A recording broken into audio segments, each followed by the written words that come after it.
Hello and welcome to the Great Northern Game Night. I'm your host Tony, And I'm your co-host, Matt. and we are here to talk about video games. So we had a bit of a failed attempt yesterday, A little bit, yeah. having some serious Skype issues, and we have abandoned Skype completely and switched to a new video conferencing software.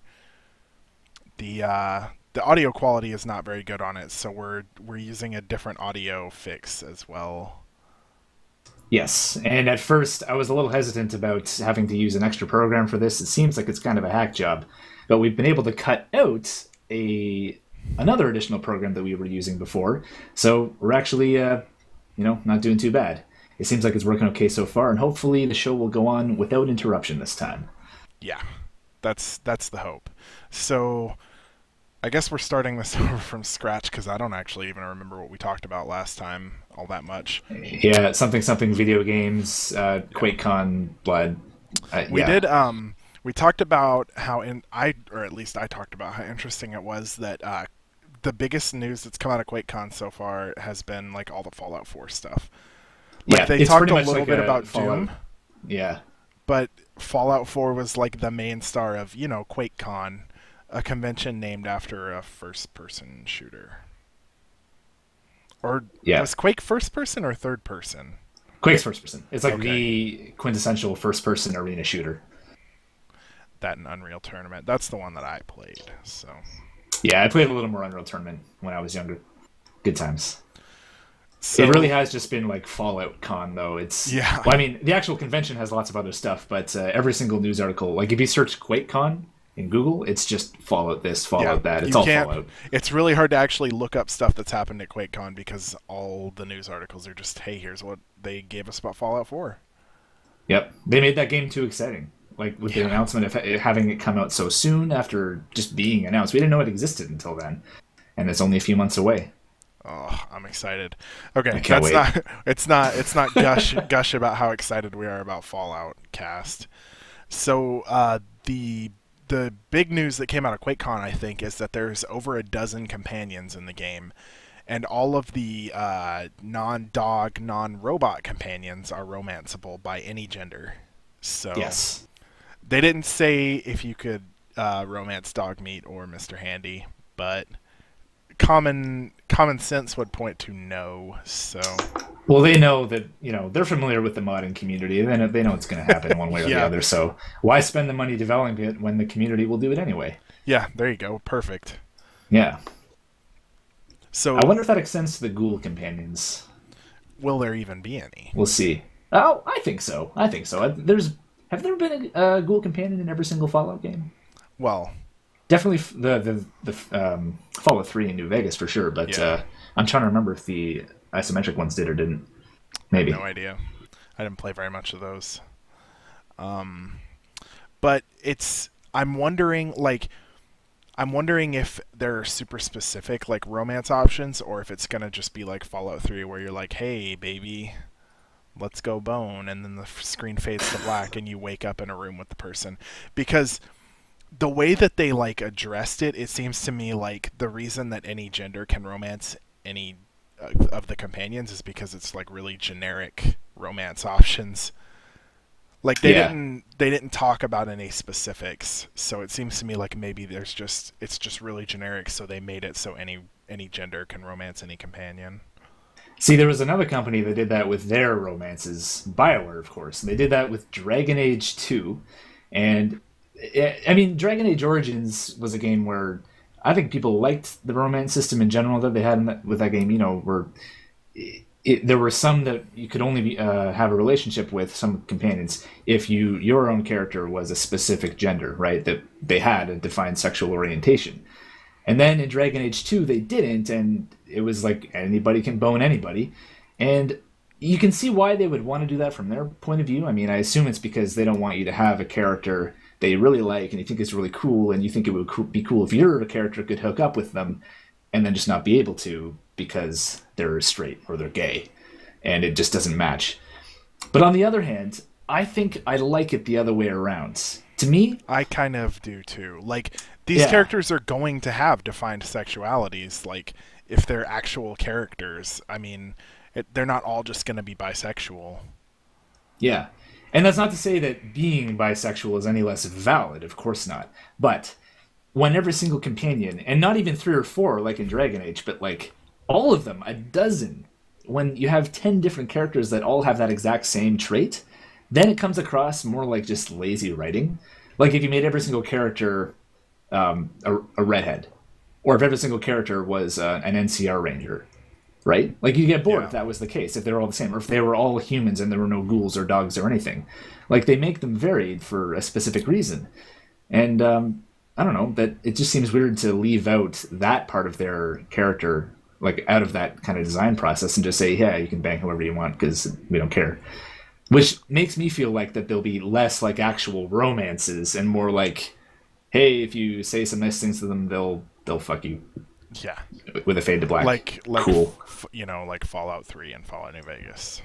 Yeah, exactly. I think it would be kind of cool, and now this is probably way too much work to put in for like a romance system, but if there were characters that were like, they were straight, but if you like put in enough time, you could like convince them to give something a shot if your character was the same gender as them. You could convert them. Yeah. Like I'm basically just saying like make it into a dating sim at this point, which is a terrible idea, so don't do that. But if it's all just going to be generic, weird, like, hey, I like you, let's go have some fade to black sex, then, I'm not really that interested in the... Now, if it was like, you mentioned this before, if it was like Skyrim and you could, like, marry the person and, like, get a house with them and they do, like, actual things... Like, Skyrim's romance system, you basically, like, wear an amulet and you're like, hey, you want to get married? And they're like, sure, let's get married. But Yeah. once you're married to them, they move into your house, they do certain things for you, they like run a business out of the house basically. They can cook you meals and they give them to you and you can eat those while you're out in the field. That's really cool. And if you have the Hearthfire expansion, I think that's the name, then you can, like, that's for building a house, but you can move in there and you can actually adopt a kid. And there's some very limited interactions, like, with your spouse. If you have a kid, you can talk about the kid and, like, give the kid gifts and whatever. That being said, you could easily just replace the Skyrim romance. I don't even want to call it a romance system. It's got nothing to do with it. It's like a common law system. You could be roommates with these people, and it would be exactly the same. They could run a store out of your apartment, no problem, and just give you a cut of the profits. Sure, why not? But I will say that I do like the fact that the system actually gives you benefits. It's not just there, like, as window dressing.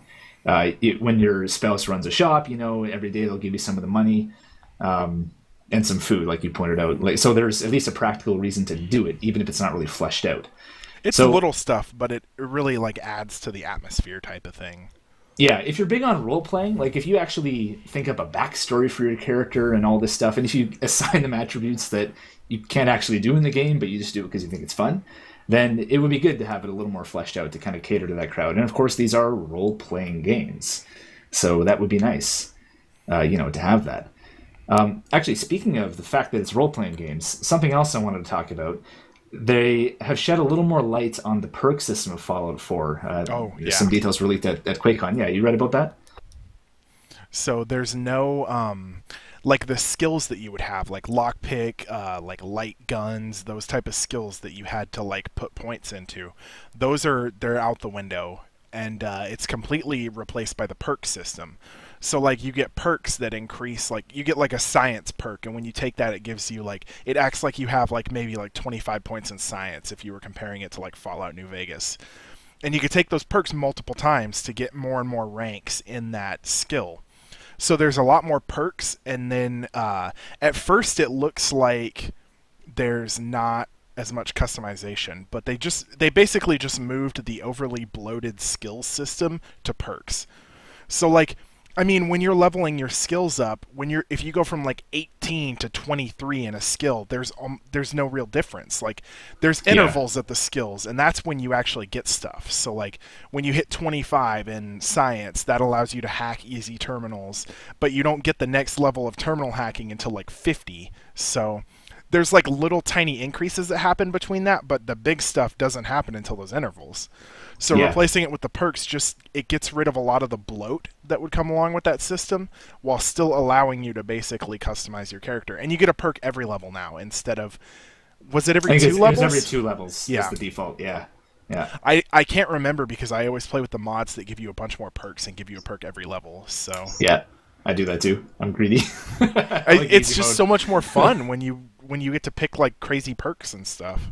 Well, I think that's what they're playing off of because they're not blind to the modding community. They know that that's out there, and like mods that overhaul the game and actually add like a whole bunch of more content and more perks, basically more character customization. Those are hugely popular. They're always like among the most downloaded mods for any Bethesda game. So I think that they know that that's popular, and they want to, and they know about the disadvantage that you're talking about too, where, you'll put 5 points into medicine, and okay, when you use a stim pack, you'll heal yourself for 55 health instead of 50. Yeah, you get like Whoop-de-doo, two right? more health from a stim Yeah. pack. And this isn't the first game to do this kind of system. There's a lot of popular RPGs that have this kind of progression where you aren't giving yourself minute stat improvements, but you're actually getting significant single improvements every level. This is not unheard of. There's tons of popular games that do it. Yeah, there's Dragon Age Origins has a little game like called Alpha Protocol does that. yeah, that game. Knights of the Old Republic. They all have these games where you don't divvy out teeny tiny, doses of skill points, but you make these significant jumps every level. I think that's what they're going for. And when this system was first announced, actually no, before the system was even announced, when there was gameplay coming out for Fallout 4, and people would see, there would be hints in the videos that they released where it kind of implied that skills were gone. Yeah. And that, I guess that's technically true. There aren't skills in the sense that you have the skill meter for a particular kind of skill, and then it levels up every time you invest points into it. Now, the other part of the perk system they've announced, if I understand this correctly, is that the perks available to you are determined by your special stats, by your attributes. So you can only get so many like points in science if your intelligence is so many points high. And that kind of worries me, just because you're making a choice right at the start of the game during character creation that basically says, okay, so this perk is available if I have 10 intelligence. So if I don't put 10 intelligence into my character right now, I can never get that perk. That worries me a little bit. It's hard to tell, though. Because they need a way to we don't have special points. Well, the bobbleheads do that, don't they? They do, but that's just like one in each special, isn't it? And actually, I think those worked for skills as well, didn't they? They would give you like the amount of points that a tag would give you in a skill, I think, each time you found a bobblehead of that skill. I think there was a bobblehead for each skill and then each special stat. And in New Vegas, they had, instead of bobbleheads, they had implants for the special abilities, or stats, rather. So I assume they'll have some things that will allow you to raise your special attributes, a little bit throughout the game. They don't want to make you too overpowered, but it would be nice to still have some more of that progression. It might even be like maybe there's a respec type of thing. It's hard to know because there's not a ton of details on the game out. Like they're trickling stuff to us until the release. I'm certain that's what Todd Howard is doing. Like at QuakeCon, they're like, let's talk about companions just a little. They didn't name any companions aside from Mr. Handy, Dogmeat, and then Percy, I think his name is. The guy with the laser musket. Yeah, and he's got the hat, and he looks kind of like a cowboy. Yeah. That's his thing, by the way, is the laser musket. There's another one, actually. There is a girl named Piper. Yeah. They talked about Piper. I don't think we've seen her yet. No, I've not seen pictures, what she looks like, but I think they mentioned her at QuakeCon. Yeah.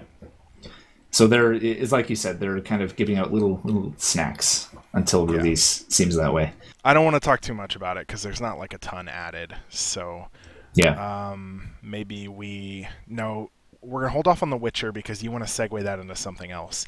I wanted to talk just a little bit about two big events that are going on this week. Yes. Which is SGDQ, Summer Games Done Quick, which is a speedrunning marathon. It's the smaller cousin, basically. The big one that happens is Awesome Games Done Quick. That happens in January. That's the one, like, at this point, they're making a solid, like, $1.5 million for charity every year. But this SGDQ, it's still making, like, close to $1 million itself. So they've got two marathons that they do every year that are making like millions of dollars for charity, which is awesome.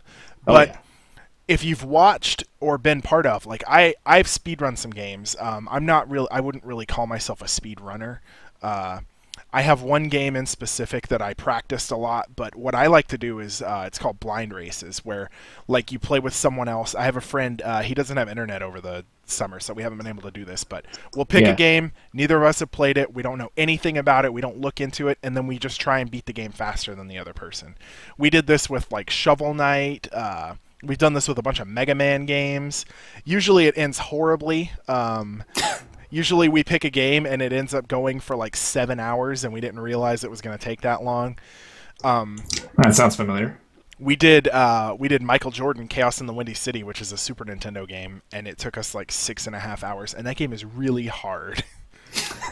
The only reason we finished it that short a time is we found a spot in one level where we could farm lives. So anytime we started running low on lives, we just go collect a bunch on that level. Otherwise, we would have been gaming over constantly. So Yeah. We should. but Do that. maybe we should, yeah.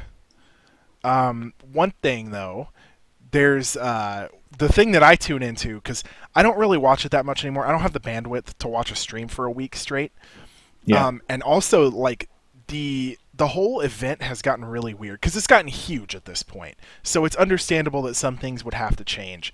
But like, I think the best description I've seen of it online is somebody talking about like how whitewashed it is. Like, you can't cosplay at these anymore. People used to show up like in uniforms, in costumes. They'd have like stuffed animals. They'd be like cosplaying the game that they're running. You can't do any of Yeah. that anymore. There's really strict rules when you're in like the spectating room to facilitate like, you know, the people playing the game being able to talk to the stream, and the people reading the donations to actually read some of the donations, because that's their goal, is to read off like the comments that people leave on their donations. But there's no way they can do it Yeah. all. They wouldn't have any time, and they have to balance it with the people running the game. They're explaining what they're doing, because I mean, some games you're watching the speedrun and you're like, I don't know what the hell is happening right now. There's like Ocarina of Time is a famous one. You like clip yourself out of the wall in Ocarina of Time. Sometimes you skip entire sections of the game. It's but like it's almost like, and I mean, it's still making money, so I don't want this to sound like I think it's a bad thing. This is my opinion. It's Yeah. gotten too big, and so like it seems less like about just a big group of people having fun than it is trying to maximize their profits for this. Not profits. Well, the Don't let me charity. say Yeah. profits, yeah, because they're not profiting really. In fact, they're probably losing money at this point. But because they're renting huge spaces, they Yeah. have like a whole staff of people that are setting this up like weeks in advance. They have to like, it's gotten so big that they have to talk with like the city council of wherever they're going to hold it. They have to like book out entire hotels for people to stay in. But it like a lot of it, and it comes through on the stream a lot. It seems like a lot of the people aren't really having that much fun there. Like, the people that are running the game are having fun, but like in the background, everybody's just like, they're watching it. You can see them on the stream, and they're all just kind of like sitting there watching. Like, they don't know when they're allowed to talk, when they're allowed to clap.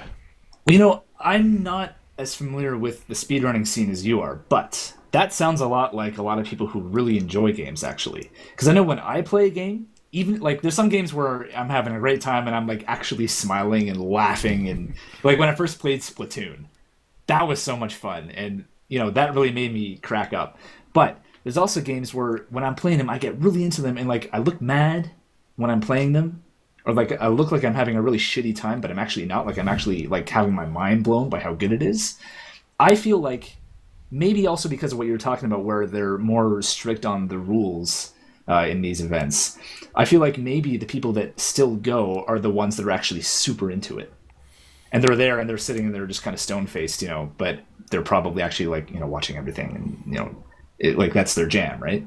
And I there's don't a know if lot of that's true or people. not, Back when it was kind of smaller, most of the people that showed up to it were like the big name speedrunners. These are people that get like, you know, thousands of viewers on Twitch.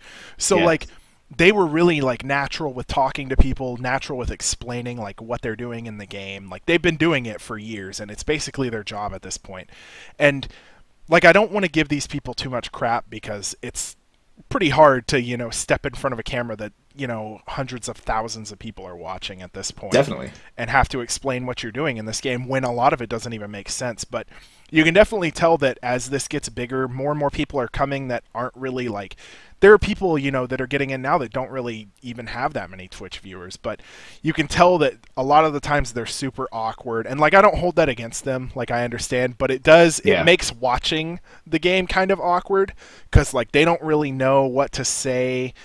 They're maybe saying like some awkward things, making awkward jokes. Because I mean, let's be real here. A lot of people that stream them playing video games for a living are kind of antisocial. Like, Oh yeah. just by nature, it's kind of an antisocial profession. So when these people, they're probably going to say some awkward things when they don't really know what they're doing. And I just feel like when I'm watching it, like I understand that they had to make some changes because it's such a huge event. But I feel like a lot of the fun, at least of watching it, has just kind of been sapped out. And Yeah. I don't enjoy watching it nearly as much as I used to. Like, I'll tune in for certain games or certain speedrunners that I know. And I was actually, right before we started this, I was watching last year at AGDQ, and then, like, this is probably going to be a staple for a couple of years. They've been doing this Tetris, like, I can't think of the word. They're basically showing off exhibition. That's the word. Okay. So there's these Tetris Grandmaster games that came out, and they're like arcade games. They're big in Japan, but they're insane. And these people are like, we're talking, one of the guys that's there is the only person outside of Japan that's ever gotten the highest ranking you can on this third Tetris Grandmaster game. And like you watch it and it's like mind-blowing. This isn't really speedrun stuff. Like they show this, but it's not really a speedrun in the typical sense. It's just people playing Tetris really fucking fast. But it's awesome to watch. Like, it's crazy cool to see. Like, at that point you're basically running on instinct. Like, you can barely process how fast the game is going, so you're like glancing up at the piece and you're like, this needs to go there, this needs to go there. It's all these Yeah. ridiculous like calculations in your head. And they actually, this year, they had they got a couple Japanese guys over. They did like this big fundraiser drive to fly a couple Japanese players over, and they have the guy who has the world record on Tetris Grandmaster 3. And like watching him play, like he was like a machine. Like he was missing like maybe once every like 100 lines he would make a single mistake, and then he'd just recover it 2 moves later. Like, it's crazy to watch. Like, at that point, there's no way they're thinking about the moves. It's just like instinct to them. They're like, okay, this needs to go there, this needs to go there. Like, they've done the moves so many times. The pieces are randomized, but they know, I got this piece, this piece, this piece. I know I can make a Yeah. line here, that kind of thing. At that point, it's pretty much muscle memory. Like if you're, I've watched a couple of those. I don't think I've seen the guy with the top score in the world, but I've seen some of them. And when you're making moves that fast, if you consciously think about what move to make, you're not doing it fast enough. Well, it's like when you get to a certain point, because the board starts going faster and faster the higher you get, and there's a point where the pieces drop instantly to the bottom of the board, and they lock like half a second later. So you have less than half a second to get that piece where it needs to go. It's really crazy to watch. That's my favorite thing to watch at the speedrun marathons at this point. It's really exciting.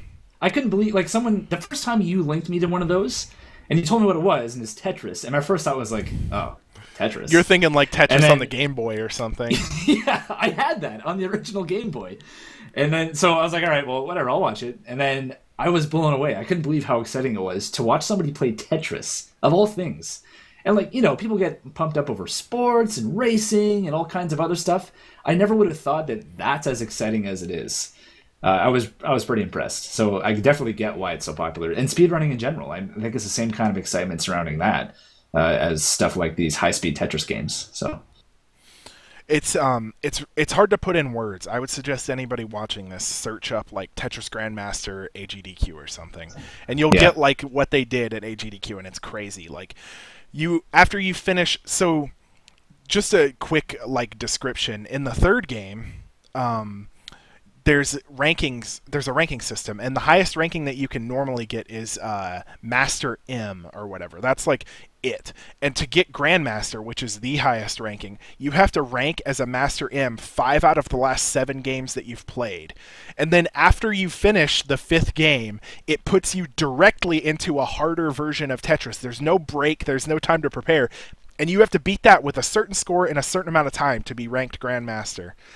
And like the timings and the score limits are ridiculous. Like when you watch these people play, they play slow intentionally at first because they have to do things at a certain point of time. They have to get a certain score. So like they actively have to play slow for like the first half. Like they can't play at their full speed or they won't get like the time and the points that they need. Yeah, they got to pace themselves. And then also, to get that rating, after you finish, you clear 999 lines, the credits start to roll, and you have to play through the credits. It plays Tetris really fast. All the blocks are invisible, though, so you have to place these without being able to see anything on the screen. Like, you're just placing blocks and remembering where you placed the last block to clear lines. That's all I had to say about that. Just go watch some people play Tetris Grandmaster because it's ridiculous. And the Summer Games Done Quick, that's still going on right now, yeah? Yes, that goes on until I think Sunday. So Okay. it's like it used to be a couple-day event. Now at this point, it's like a week-long event. Yeah, it's a week thing. Yeah. I had one more thing that I wanted to cover, but I think we'll just move on to The Witcher because we're at about 25 minutes now. So okay, there's not a whole lot I wanted to mention about The Witcher. The big news, I mean, is this new patch that they've released. It was about a week, maybe a week and a half ago, patch 1.07, and this patch not only fixes a whole crap ton of bugs that were present in the game, but it also introduces a few features like some quality of life stuff that. These are things that in most games, when these features are missing, you look at them and you're playing the game and you think, well, why the hell didn't they have this? You know, or this game, like this obviously needs a stash or whatever where I can hold my crap. Like, what kind of idiot developer would do that? And, you know, whether they don't include it just due to ignorance or if they didn't have time or whatever. But this is one of those rare times where those features that were missing in, the launch version of Witcher 3, they actually went through and just added them. They added a stash for the players. They added, they fixed up a lot of the map tooltips and stuff so that they're more descriptive. They made your alchemy ingredients weigh nothing, which is awesome. That's so a you don't have huge to change. budget out your carrying capacity and be prevented from doing your crafting and shit like that, or not being able to pick up a sword or whatever. That was pretty big. I wrote down some of the stuff that they added. Hang on. They added an alternate movement mode, which I haven't played the game in a long time. I don't know what this alternate movement mode is. There's no real like solid description of it anywhere in the patch notes. It just says alternate movement mode. I would imagine this makes your movement more precise because that's my biggest complaint about The Witcher 3. Yes. When you try to go forward, Geralt, he takes like 3 steps and it's unavoidable. So like if you're trying to edge up to like a cliff or something, or the biggest thing for me, if you're trying to get on a ladder to climb down, I will just run over the ladder off the edge and fall and take a bunch of damage. That happens to me more than I would like to admit. Yep. Because it's a combination of the movement being really weird and imprecise and the ladders being really hard to click on. It's kind of... we talked about this actually in our first or second episode when we were actually talking at length about the game. And I mentioned that like for the animations to appear more natural, they probably had to make a move more clunky for it to make sense. That's and it does look fairly natural. I will give it that. It looks pretty good, yeah. Like it's realistic. Like you would have to take a couple steps if you were moving forward, like at a slightly running pace. It just doesn't make for like super fun gameplay sometimes. Yeah, it's got its ups and downs, definitely. And speaking of animations, they've had a steady stream of the free DLC coming out, I think like weekly or something, since the game's release. Maybe not quite weekly. So. But I think it's weekly, actually, because they just released 15. I don't think the game's been out that long. The game's been out like maybe 2 months. Well, they would do a couple of them at a time as well. Yeah. If I remember correctly. But one of the most recent ones was they introduced new finishing animations for Geralt to use. So that's pretty cool. I think Ciri also got her alternate outfit as well. This is the one that they leaked a while ago, and that's available to download now. But it's pretty interesting to see this whole process that they've kind of improved the game gradually after it came out, whether it's with the free content or just the bug fixes and like the patches. And this isn't the final patch, by the way. There's another big patch in the works, 1.08. I don't know if they've announced a changelog for that or not, or what they're going to be doing. I don't think there's any news on that one, but they said they're working on it. And this is something that I kind of have been thinking about recently. You and I have talked about like how we buy our games before. And this is something that I saw someone mention in an article. Forgive me, I don't remember which website it was. This is a week or two ago. I was reading it, and or at least I know I played the game on release. I think you did too, right? Did you Yeah, play it right away? we both bought it the day it came out and played it, I believe. So here's the thing. People like us, when we're looking forward to a game, we're really eager to play it, and we just want to get it like as soon as possible and play it. We'll do that, and we'll generally have a good time as long as it's a good game. I think we both enjoyed what we played at The Witcher 3, but we're not getting the best experience with that game if we play it right away. And this is something that you run into when you pre-order a game and you pick it up on day one and play it. I almost worry that if I had waited like another month to play, that I would have had that much better of an experience with the game, with all the extra content and everything. I do plan to go back and play it again. So hopefully I'll still have that experience. But first impressions are a big thing, And I don't know, like this kind of makes me want to hold off on pre-ordering certain games now. Like I like to pre-order games where I'm pretty confident that it's going to be good, but these are never perfect when they're released. They're never perfect on day one. No. There's always going to be issues, and that's just like kind of the way it works. They can't stamp out every single bug and problem with the game before release. There's always going to be oversights and stuff like that. So on one hand, I'm really glad that they've actually supported it so well. They've done a fucking amazing job keeping up with this game and getting patches out in a really timely manner. They're not making people wait, They stopped and development extra on content. their other games so that they could support this game. Yeah. And that's a double-edged sword of its own. That's a can of worms for another discussion. But it's really impressive that they've stood by it this well so far. So that's good. But at the same time, that also makes me want to, like, after a game is released, it makes me want to wait and make sure that, okay, this is what the game's going to be for the foreseeable future, and now I'm ready to play it and get the proper experience. Although, if you're like me and you played through the game pretty much as fast as you could, they have announced that the final free DLC, and I hesitate to call it DLC, but the final content they're releasing, of the 16 they announced, is a New Game Plus mode. That is coming out. The Witcher 3 is going to have that available. And it kind of makes sense, because I can't remember what the level cap is, but there was no way that anyone was hitting that level cap with one playthrough. Not happening at all.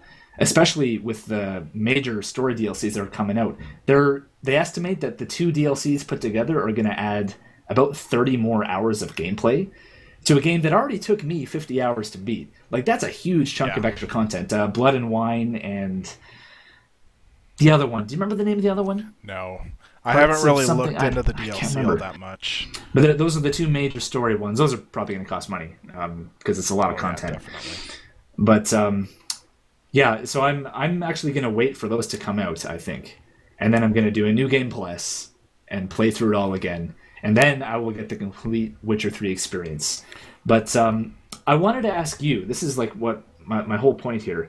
I wanted to ask you how you feel about pre-ordering games. Like, if you're ready to just keep jumping into every one that looks good, or even if a game looks good, do you think you would potentially hold off based on what we've seen of The Witcher 3? What do you think? Well, I buy games that I'm excited for pretty much no matter what. Like, I don't wait. I'm not a person that really waits for reviews. I think even if a game is going to be bad, it's worth me paying the money to find out firsthand.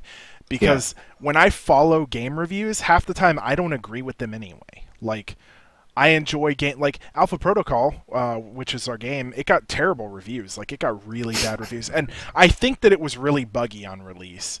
But I also, we're going down a bad rabbit hole here, but I just want to mention it momentarily.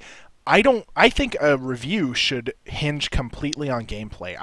I think you should mention bugs, but I think that you should not really factor them into the entire situation unless they actively prevent you from playing the game. Yeah, there are some situations like with SimCity where you literally could not play because of the shitty online, but their servers were terrible. So obviously, even in that case, I think if you can't play SimCity, just say that in your review and don't give it a rating. Like, well, a lot of the reviewers did that though. They went on. They would note that, okay, we couldn't actually play this game for like 2 hours when we tried, and then they would go back and update the reviews to reflect the actual gameplay. I want to say, the good ones, but famously, I think it was Jim Sterling gave Batman Arkham Origins a 4 out of 10 on his initial review. And if you read the review, almost everything is like, this was a really good game, but this was buggy and this was buggy. This animation glitched out on me.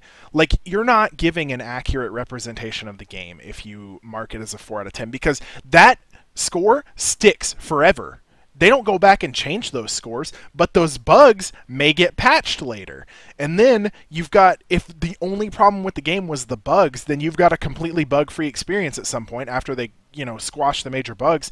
That is a good game, but people are going to look up a review of it and they're going to see 4 out of 10. They're not going to, I mean, let's be honest here. 80% of the people that are Googling a review of a game, they're not going to read the review. They're just going to look at the score. I do it too. I just look at the score sometimes. So if you don't read the review and see, oh, this got a 4 out of 10 because it was really buggy, but it's a year after release of the game at this point, maybe all those bugs are gone. Like Alpha Protocol, if it got bad reviews because it was buggy when it first came out, it's still a little buggy. We'll talk about that when we talk about Alpha Protocol. But I didn't run into any game-breaking bugs. So I would say that the review scores that I saw were not fair, because the bugs have been fixed at this point. Bugs can be fixed. Gameplay can be fixed too. It's probably not gonna be. Like, it can be patched, but bugs, I don't think... I'm on the fence. It's hard for me to decide, but I don't think it's fair to down a score a lot based on bugs, unless they're, like, actively keeping you from playing the game completely. Yeah. I think if you're gonna do a review, especially if you're a major name like Jim Sterling, or it might not have been him. I'm just, whoever. For some reason, that sticks in my mind. I think it was Jim Sterling. But like, if you're a popular reviewer, if you know that your review is going to have a pretty, at least a significant impact on the way people look at this game, if people respect your opinion, not like us, but someone who's popular, right? If you're in that situation, I think it would be fair to note the bugs, but cut them a little slack and say, this is obviously not by design. Come back to the review a month later or something. Yeah, like maybe hold off on the game for a little bit if this is going to ruin the experience for you.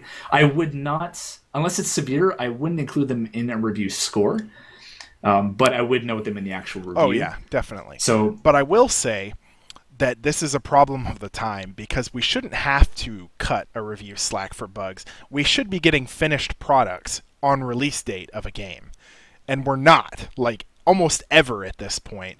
Now, at this point, not only are we not getting bug-free games, we're actually getting games that are intentionally being released before they're done. Yeah. Which is, if you went back, like 2 or 3 years and mentioned this to someone, they think you're crazy. Like, why would you? What is the point? Actually, that sounds kind of stupid when I say it. Of course, the point is for them to get money now rather than later. Yeah. But they run the risk, and this happens all the time with early access games, they run the risk of getting this bad first impression. That's what it is. It's kind of what I was talking about before with The Witcher.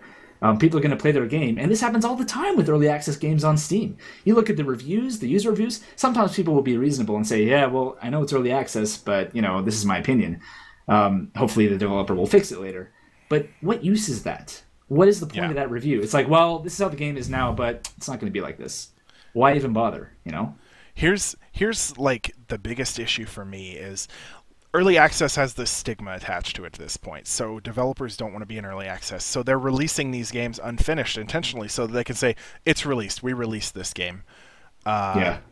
So, it's not early access. It's released. But it's still not a complete game. But, now, you mentioned The Witcher. The Witcher was a little buggy on release, but that is not nearly the biggest offender. I would say, like, Splatoon. Like, I enjoyed Splatoon, but Splatoon released as an incomplete game. Period. There's no arguing that. It was missing game modes that they had already announced. It was missing, maps that they knew were going to be in the game. Maps that were in single player. These are like ports of single player levels as a multiplayer map. And they're not in the game when it first comes out. That's a problem. You're releasing an unfinished product. You're not just like, this is what we have planned down the pipeline. No, you announced this beforehand as something that was going to be in the game. Team matchmaking supposed to be in the game. They talked about it before the game released. We're just now getting it like this month. Months later. So it's and it's a trend that is picking up a lot of steam, which is a really big problem. Yeah. And it's worrying when someone as big as Nintendo does that.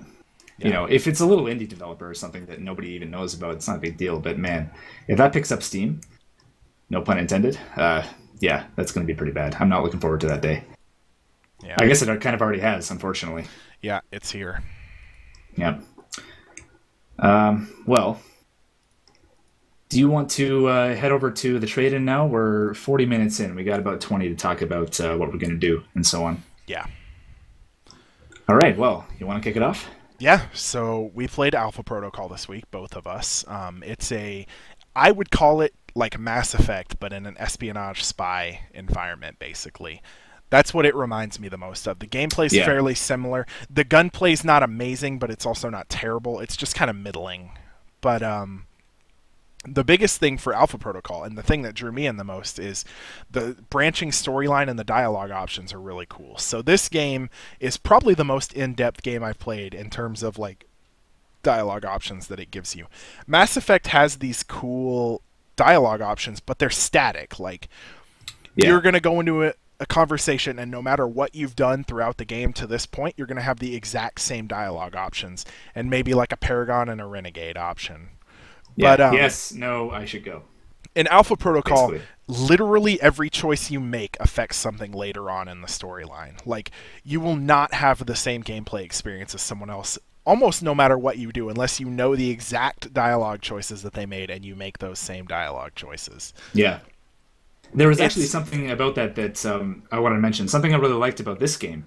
It's mission based, so you have kind of your home base. If you've never played Alpha Protocol, you have your home sort of safe house, and then you launch missions from there, and you just get kind of dropped into the mission, and you go and do it. At the end of a mission, it'll actually give you this nice breakdown of everything you did, all of the decisions you made, how you handled the mission. It tells you, hey, so Agent Thornton did this. Then he talked to this person. Then he sided with this guy. And then he went through and he blew up the people. And then he did all this stuff. And that, to me, that really shows you that the game is paying attention to the choices that you're making. And it's really in depth. Like, it shows you a lot of stuff. It's not just like one choice per mission like you'll get with Mass Effect, for example. Oh, yeah. It is pretty detailed, yeah. And like I said, almost every dialogue that you end up in has repercussions further on down the line. Like, you'll do something in a mission, and it'll show you at the end of the mission screen. Like, I had one yesterday. I think this is like the one choice, or the one thing that happened to me that I think was like predetermined that was going to happen. I had to, and there's probably going to be some spoilers here, but not like major spoilers. Yeah. I had to infiltrate this warehouse in Taipei. And I did it full stealth. I did not alert the guards at all, not one single time. But when I got out of it, on the post-mission screen, it said that I alerted the guards. And it was like in red, it was like the guards were alerted, whatever. And I was like, that's not what happened at all, actually. Yeah. Keep in mind, this is a game developed by Obsidian, who is not exactly known for making the most bug-free games. Yes, and So I definitely noticed some weird glitches. Mostly like animation stuff, but there were definitely no game-breaking bugs for me. Like, there were no real big bugs. This is several years after release for this game, though, so yeah. I imagine most of that stuff got squashed in the first few months, but it got a slew of really bad reviews, because I guess it was really buggy when it came out. It must have been worse, yeah. And like I said, the gunplay is nothing special, but it's also not bad. It's just kind of middling. At this point, at this point for me, there's no gunplay involved. We're both playing pretty much full stealth playthroughs. And I will tell you that this is the most empowering stealth game that I've ever played. Like, when you get to the point where you have a bunch of points in like all your stealth skills and stuff, you feel like a god. Like, Yeah. you're running around, and this is the thing that I love most about stealth games, is you get to like sit back for a few minutes and watch like guard patrols, and you know where they're going to go, so you can like run around and take all of them out in sequence, basically. You can like run up and take this guy out, then catch up to the guy behind him. Yeah. And these are so strong. This isn't like a far future game or anything. It's basically happening in the modern era, right? Yeah. It's not crazy like high-tech sci-fi kind of stuff going on. You don't have like a cloaking nanosuit that you wear to make you invisible like you do in Deus Ex. That being said, you have, like you pointed out, the stealth abilities are really, really strong. And, you know, one of them, you can turn yourself invisible, and there's no explanation for it. No. You just go invisible. It's magic, basically. You also have evasion, which if a guy sees you, you just go invisible for a few seconds magically. Yeah, he just conveniently forgets that you're there. Now, a lot of the stuff is explained. You can get upgrades for your suit, and they they're these flash bulbs that go off if a camera spots you, and it like disorients the camera for a second. And Those are that's pretty like a cool. good Yeah. explanation. But the stealth ability, it's like you go invisible just because, and it lasts for like 30 seconds. Yep. That's actually the most fun I had in this game. I would go stealth and walk up to like a guard in front of his face and then just punch him in the throat and knock him out. And you can keep doing it too. You walk up to a pair of guards that are just standing next to each other having a conversation, throat punch one. The other guy gets alerted because he sees the corpse, but he doesn't see you because you're a wizard. He And doesn't then raise just the take alarm, him and then down, you too. take him out. Yeah. Yeah. It's pretty I fun. noticed actually yesterday that if you shoot your pistol while you're in that stealth, it breaks it immediately. But if you walk up to somebody and stealth kill them, it doesn't. Yeah. So I reached this point where I kept having to restart from my last checkpoint because I was trying to hack this door, and it was one of those circuit clip ones, but it had like 10 circuits. So like it was like I had to be super fast on it, and I kept failing it and restarting, and I have to restart from the start of this room. And like I got so quick at killing the guys, like I knew their patterns exactly. So like I'd walk out into the room and activate my stealth, and I just take out 3 guards all at once. And then I run upstairs real quick and take out the last guard. Like it was taking me like 15 seconds to take these guys out. It's like memorizing a boss pattern. You got super efficient at it. Yeah. Also, the boss fights are pretty lackluster in this game, I'll say that. I don't actually know how difficult some of them are because I've reached the point where my pistol is leveled up so high that I just use chain shot and I basically kill every boss instantly. There's when you do chain shot, it slows time down, and you can aim at the max rank. I think it's like 5 shots, so I can take 5 shots basically for free. And the way the weapons work a little different. Every weapon has a different quirk. The pistol, if you aim at somebody for long enough, it like closes these like reticules in, and you get better accuracy and a guaranteed like critical hit, which just does more damage. But the time slow lasts so long that you can charge up a critical hit, and you just spend all 5 shots on this boss and you kill them immediately. Like that's been the last 3 boss fights for me, is just instant kill with the pistol chain shot. This game also does something with the boss fights. Well, not all of them, but I think I've only had it with 1, maybe 2 so far. Kind of bugs me a little bit. Just because this is a game, again, like Mass Effect. We keep going back to Mass Effect because it's like the same fucking game. Where when you do a boss fight, you do the fight and then you kill the guy, or however you handle it, and then it goes to a cutscene where you actually kill the guy, and that's weird. Like it's just an immersion breaking thing, I guess is my nitpick. Because I think the first boss fight you had to do. You were in Saudi Arabia, and there's this big, tough, like, lieutenant guy you have to kill. He's got his own little health bar and everything. And he's walking along this bridge, and you kill him. You can kill him when he's up there. I didn't have chain shot at the time, or I don't know. But I didn't kill him right away. He actually walked off the bridge, ran all the way to the other side of the level, and that's where we fought. And I killed him over there. And he fell over. He was dead. And then it snaps to a cutscene, and the 2 of us were standing on the bridge, and I think Michael, like, punched him in the face or something and knocked him over. And I know they want to make it look cool, like it's a spy movie, and he decks the guy in the face and knocks him out like he's James Bond. But I don't know, just dumb. See, I didn't do that. That cutscene worked out really well for me because I stealth killed that guy, and I actually killed him pretty much when he was standing at the exact spot on the bridge that you knock him off. So it was really smooth for me. Like I did the stealth kill and like part of the animation played, and then it cut to the cutscene and I pushed him off. You push him off and he gets hit by a truck or whatever. That's right. And so like it looked really smooth because it looked like that's what would have happened for me because I snuck all the way up to the bridge and stealth killed him. But the boss fights are, and this is like they're kind of like Deus Ex Human Revolution boss fights to me. Like yes, they're really not that fun. They kind of take you out of whatever you're doing in the game at that point. Like I had to fight Braco, and he's like a crackhead or whatever. And you can't kill him instantly. Like I did the chain shot, and it took him down to like half health, and it just stopped there. And because he had to do a cutscene where he like sniffs some coke and goes crazy, and he like runs at you and starts meleeing you, and like. I should have killed him in one chain shot, but I couldn't because he had to do that phase shift thing. Yeah. And that's really frustrating. Like, you should be able to skip those phases completely if you just kill him in one shot. That also happened with one of the bosses in Taipei. I don't know. Did you finish Taipei? Not quite. I'm almost at the end. Okay, well, prepare for that. One of the bosses has a similar kind of behavior, so you can't just finish him off right away. I did want to say that I think... You mentioned earlier that the gunplay is kind of middling. I would say it's actually worse than that. The gunplay in this, Well, if I you're haven't not actually had supremely much like real like game open fights. gunplay. Yeah. Yeah. Well, I have because I was pretty shit at stealth early on, and I gotta tell you, if you don't actually take advantage of your skills, like your points in stealth or whatever you do, like if you build to use the assault rifle, sure, but if you don't take advantage of that, you are terrible at your job. You are really, really bad with those guns. This is just like Well, Mass Effect. When you this start out in is Mass Effect, you can't shoot for shit. You suck. this is my And it's the complaint about same. any RPG style game. Like these guns have accuracy ratings. So your Yeah. gun does not shoot where you point it, even though, that's what would make fucking sense. Like if your gun has bad accuracy, it doesn't shoot where you point it. And that's really frustrating to me that no matter how good your aim is, like in real life, you probably won't hit the guy on the first shot. Yeah. And before I really started maxing pistols out, I was having that problem a lot. Now, like, I just hide behind a crate and wait for my crit to charge up. And once your crit is charged up, your shot pretty much goes exactly where you put it. Yes. But until that point, like, even with my pistol now, my pistol skill's almost maxed. Like, my stealth and pistol are both one little pip away from being completely maxed out.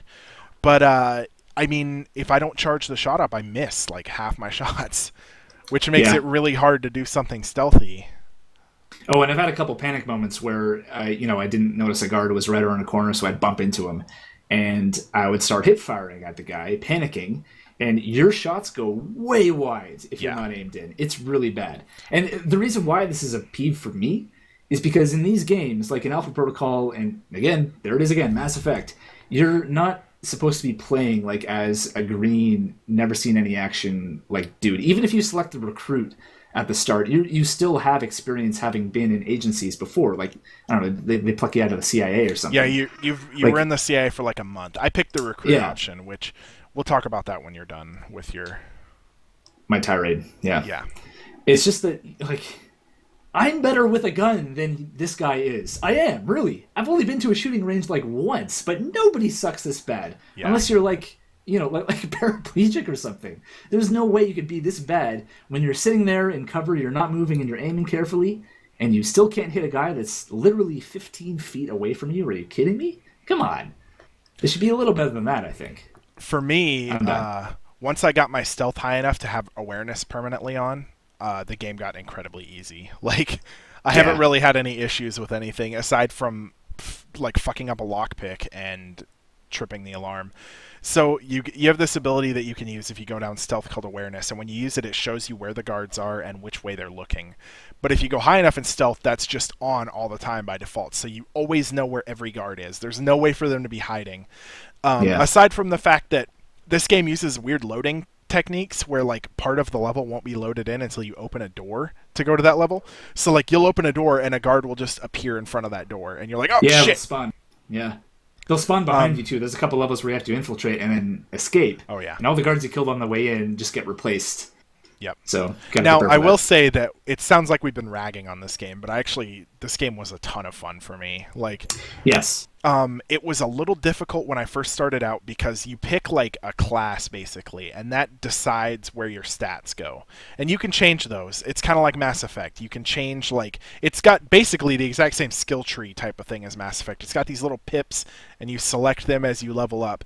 But I picked Recruit, which is meant to give you like a harder playthrough. You start with no skill points, so you don't have any points in any of the skills when you play on Recruit. Yeah. And the reason I wanted to do this is because I was thinking if I liked this game, I would play through it on Veteran, which is the second option that you get. You have to beat it on Recruit. And I don't know what that is, but I assume you just start with more skill points at that point. If it's New Game Plus, yeah. I think so, yeah. You might even start with everything maxed. But, so the game was, like, incredibly hard for me for the first, like, couple hours of it. But once I started getting down the stealth and pistol trees, like basically towards the end of Saudi Arabia, I was starting to feel a lot better at the game. And after I finished Saudi Arabia, I felt like a god. Like when I went to Rome, Basically. I was like unstoppable. Like I was just killing everything. I was having no issues at all. But I definitely enjoyed the game. It's definitely got its quirks, which we just talked about, but it's also incredibly fun, I think. Once you get some levels under your belt, it basically becomes really easy. Like I don't know, I was just playing on normal difficulty, But I was playing as a recruit, which is supposed to be harder, but I didn't really notice any difficulty changes after Saudi Arabia. Like, Yeah. it was consistently a really fun, easy experience. Like, if you want to feel like a stealth god, I would definitely recommend this game. I don't know how it is playing it just going loud. I can't imagine it's as fun because the gunplay is kind of like bad. But I can only assume that if you drop enough points, like if you want to rely on your assault rifle or something, or your shotgun. I think there's shotguns, right? yes, Yeah. I don't I use never touched one, so I don't know. But yeah, I would assume that if you drop points into those, that they become easier, like to hip fire and to just run a gun with, if that's how you want to play. It's worth pointing out that although you do have these different skill trees and there are different avenues your character can take throughout the progression of the game, the levels are pretty linear, and that's not necessarily a bad thing. But I think that at least with games that come out today that are kind of advertised to be similar to this game, like, oh, you're a spy and you gotta sneak around. These kinds of games, I think people are used to having sort of the Deus Ex style experience where you have multiple paths, multiple solutions to each problem and that kind of thing. And you do get to make some choices. Yeah, you have some, if you buy intel, you might get a back door. Like, there's a mission in Taipei where you have to take out these 3 triad guys. And I bought this intel that opened a back door for me, and literally, like, as soon as you spawn in, there's a door to my left, and I just take the stairs up from that door and I'm at the first triad leader. I didn't have to fight through any guys, really. So there's a little bit of that, but I really think that the linearity works in this game's favor. Yeah, I think so too. Yeah. I think an open world, like, there's no open world. You walk around your safe house and you pick a mission and that's it. But I think an open world would have worked against this game, honestly. I think that just being able to get right into the action really helps this game out. This is probably the one I've enjoyed the most out of the ones we've done on the trade-in so far, honestly. I enjoyed Transistor a lot, but I really I put more hours into this one for sure. I've actually had more urge to play this one. Like, I didn't have to force myself to play this game. I actively wanted to play it. Yeah, you wanted to go back and keep doing it over and over. I think this is probably the most enjoyable trade-in one. I want to say I like The Witcher 3 more, which I did, but at the same time, that wasn't technically, so that doesn't really count. Yeah, I think this is probably the most enjoyable one for me so far, although I did like Rochard a lot. But this is definitely, I think it's a more enjoyable game than Rochard was. Yeah, I would, if you've ever played Alpha Protocol in the past, and maybe you played it like on release or something, and the bugs kind of soured it on you, I'd say give it another shot. I think it's not expensive either. It's a really cheap game at this point because it's been out for a few years. Mm-hmm. So I would highly recommend this game, actually. The gunplay, if you're playing it just for the gunplay, I don't know, but the stealth is like on point, and the story, like, it's a pretty like basic story. You work for like this clandestine paramilitary government group, basically. You're the people that have to do these ridiculous missions, and if it goes wrong, they just say you don't exist and wipe the program completely. Yeah. And it's like it's all like paramilitary contractor type of stuff, but the like dialogue and the character building is actually really good in this one. I think all the characters have like an actual defined like personality. They never really like falter from that personality all that much. Yeah, I remember actually when this game was being talked about. This is years ago, before it was released, and probably in some reviews and interviews after release. The devs at Obsidian were talking about how I think they were comparing it to Mass Effect. If this was released before then. I honestly don't remember. I think so. I think this probably came after Mass Effect 1.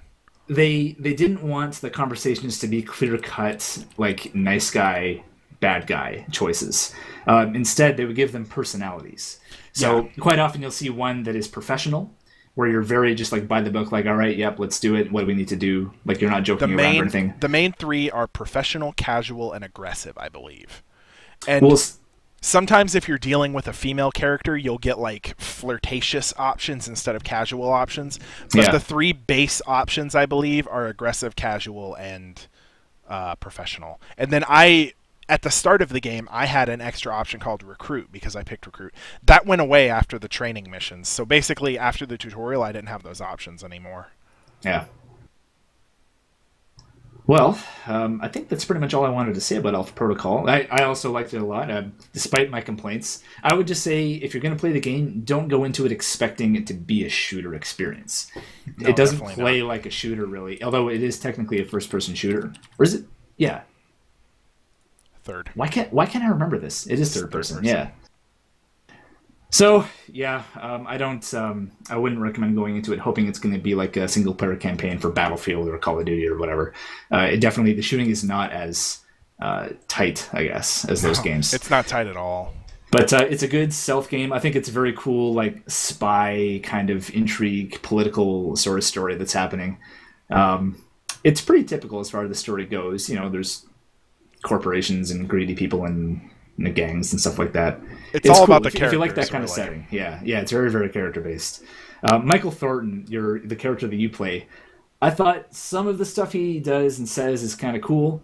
Some of the things that he says seem to make him just come off as kind of a douchebag, even if you didn't want him to actually say that. Yeah. Like he'll have lines where at the start of the game you get to talk to these people that are in your agency, and one of them is like this analyst guy, and he's an older dude. You know, he's very very professional guy, and you can choose to be professional with him. But even if you choose those choices, Michael Thornton will still say something like, you know, like oh whatever, or he'll say stuff that doesn't really seem professional, Yeah. even though you want him to do it, and that can be good and bad depending on the perspective. I thought it was dumb, but you could also kind of come at it from the point of view like, well, yeah, you're playing as this character, but he's still his own character with like a personality of his own. You can't have complete control over him, and that's not a bad thing either.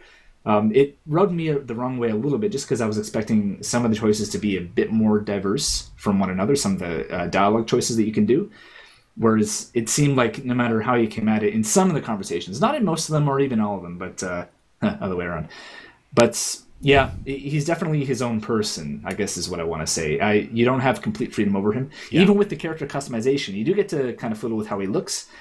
You can't change his facial structure. Like he does have a specific skull that is his face. You can change his facial hair. There's a couple choices for his hairstyle. And you can change his skin tone to be tanned. You can't make him like a black guy or an Asian dude. Because the game was built around, you know. Yeah, like he's a specific character. Like it's not like Mass Effect where you can, or you know, that's actually a bad example. I hate to keep going back to this game, but it is what it is. Yeah, you can't change him a lot, but you can change some things about him to make him a little more personal. Like when I went to Moscow, I put on the beard. I did that too. It The just big seemed appropriate, lumberjack you know? beard and the beanie. Yeah, yeah. Now So, that I'm in Taipei, I'm wearing like some aviators and like a 5 o'clock shadow going on. there you go. Yeah, yeah. Get those sunglasses going. He also like brings back like trophies of all of his missions in his apartment. I don't know if you've run into any of those. Like I have a beret from a guy that I attacked, Yeah. and like every time I look at it, he's like, "Heh, hope he likes waterboarding."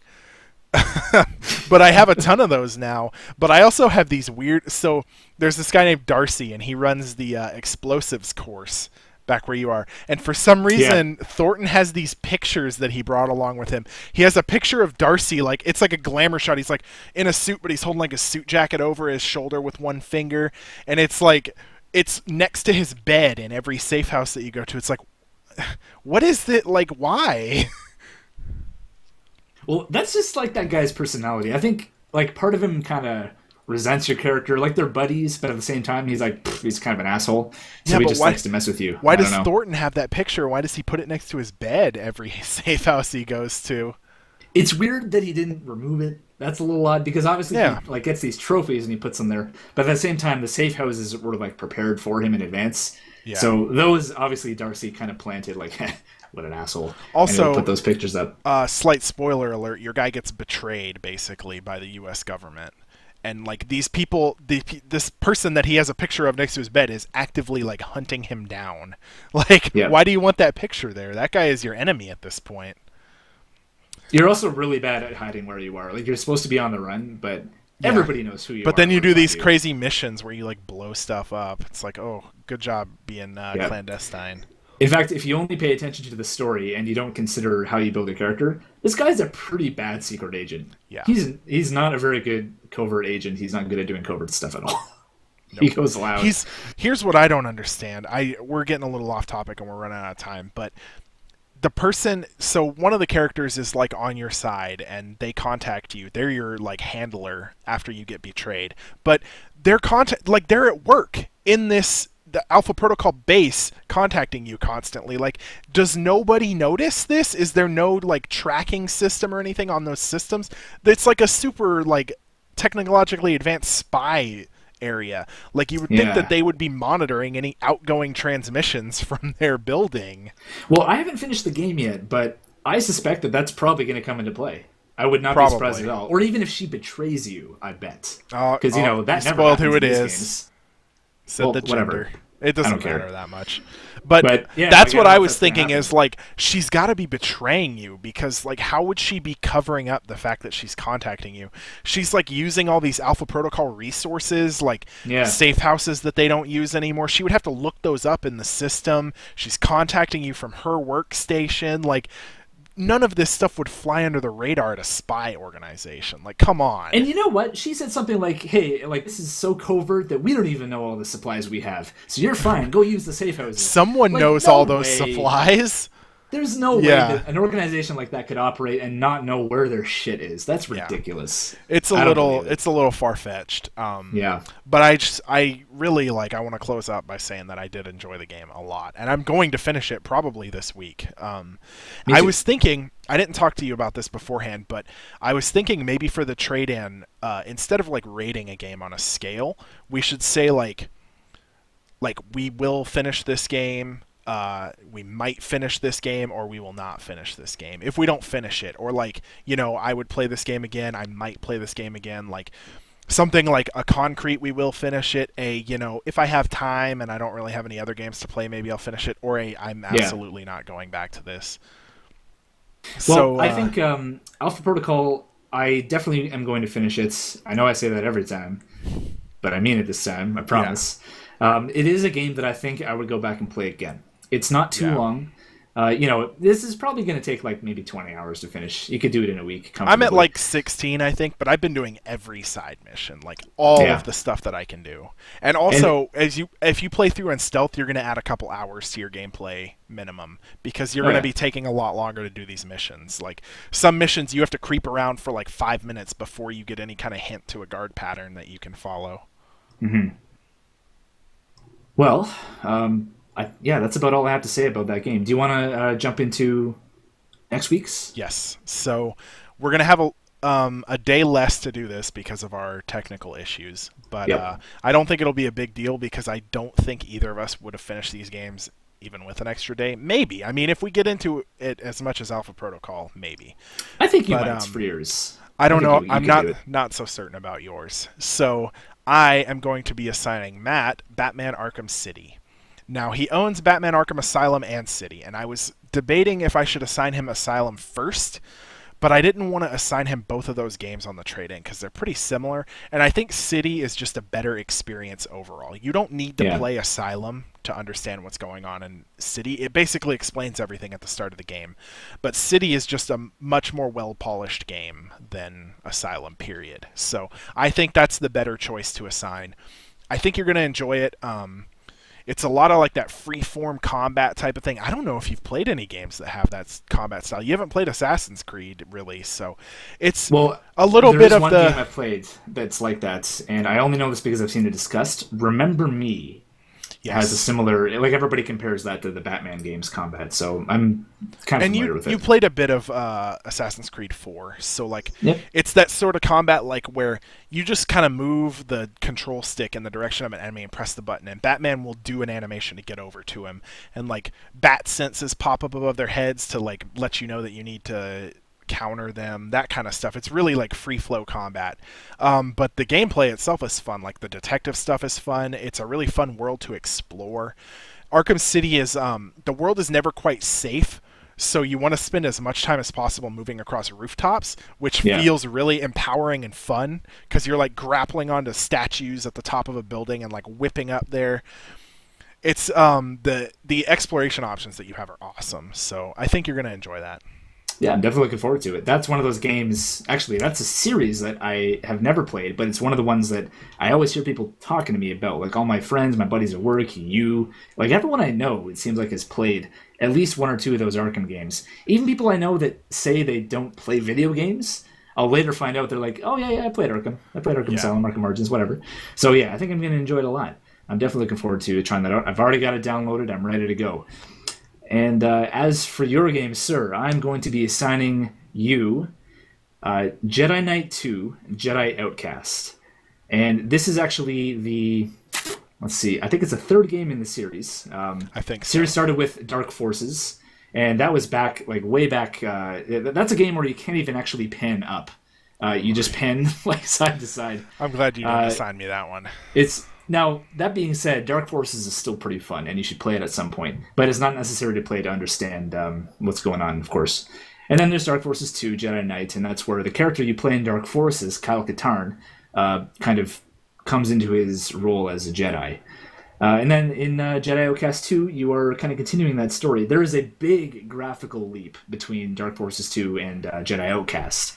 And it's a completely different game. That'll be interesting to see, because I saw some screenshots of Jedi Outcast 2, and it doesn't look that great. So I can only imagine what Dark Forces 2 looks like. Oh, yeah, you should look that up when we're done the podcast. Yeah. You'll be surprised. Yeah. Dark Forces 2 also is, again, it's a really fun game. You definitely like it better than Dark Forces 1, even though I still think you should play all of them.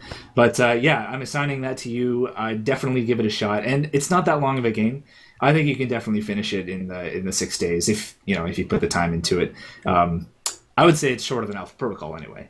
Yeah. So yeah, depends on if it draws me in or not, because we decided early on that we're not going to force ourselves to play the games if we're not enjoying them on this, because that's kind of the point. Like if we're not enjoying it so much that we have to force ourselves to play it, then that alone is our topic for discussion, I think you'll like this just because, like, for no other reason than it uses the Havoc physics engine. So when you kill someone, they're gonna, it's a good time. And your force powers get pretty nuts when you level them up. Like, you can force push an entire group of stormtroopers and they go flying. It's great. Nice. I also like this more than Force Unleashed. I don't know if you ever played those, actually, but I did. I liked Force Unleashed, but not like a ton. It was just kind of like okay for me. Well, this is definitely, I think this is like the more iconic Star Wars Jedi game than Force Unleashed was. So, yeah, you're going to play that, and I feel pretty confident. You haven't enjoyed some of the games I've assigned you, because I keep insisting on assigning you games like from my childhood, which are actually old and terrible in some ways. But this one, it's a little more accessible, I guess is the word. So, yeah, I think you'll have a good time with it. All right, yeah. So I think that's all that we have. Yeah, that pretty much does it for this week, I suppose. So we're pretty confident we've sorted out my technical issues. We're no longer using Skype. We're on a different teleconferencing program, as Tony mentioned at the start of the show. And yeah, if all goes well, you guys can catch us again next week. Again, we're doing this. We're trying to keep it to every Sunday evening, 7 p.m. Eastern. We tried yesterday. It didn't really it wasn't pull through, happening, unfortunately. And it took us a couple hours. We were done. We were too frustrated. We were spent for the night, so we just decided to put it off until today. Yeah, took out some frustration. It was a good time. And of course, you can follow us on Twitter. It's at GNGN Podcast, as usual. I did use the Twitter yesterday to announce that we were going to be postponing the podcast. So hey, there you go. Yeah, it's actually getting some use. How about that? And again, if you guys have any questions about if you want us to talk about a particular game or something going on in gaming, news, gaming culture, anything like that, if you just want to say we're great or say we suck, you can tweet us. And go ahead. Twitter's the best way. You could PM us on Twitch, but we're not really on this account all that much. Yeah, we don't check it really. Twitter would be the best choice because I have Twitter linked up, so I will see a Twitter message. And website's coming eventually. We'll get to it. We are also going to be having a theme song soon. We're going to be jazzing up this podcast. That's you can expect a new layout as well at some point. So we got some stuff coming up. It's happening. It's happening. We're still working on it. Still forming the ideas and stuff. So yeah. And I guess that's pretty much it. Anything else you want to mention before we go? No, I think that's it. Be sure to look up Tetris Grandmaster AGDQ. Blow your mind. It's really cool. Thanks for tuning in. All right, guys. Thanks for watching. Have a good night. We will see you on Sunday.